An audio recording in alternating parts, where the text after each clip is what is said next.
back to our channel. So today in this video, we are going to discuss about how to make self-improvement dashboards. So without wasting much of our time, let's get straight into the video. So if you want to make self-improvement dashboards, then all you can go is simply go to Canva.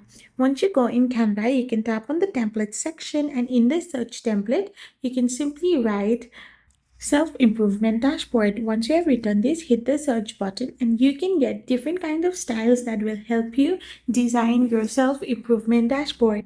So simply tap on any of the one that you wish to, and now once you've selected the template that you want, you can simply write about your self-improvement, and you can make your self-improvement dashboard by customizing it and simply adding the things that you prefer.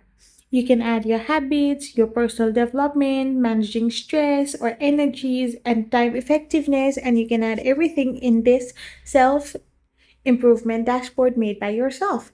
I hope you found this video helpful, so don't forget to hit that subscribe button and do give us a thumbs up. We will be back again with more informative videos. Thank you for watching and stay tuned for our next video.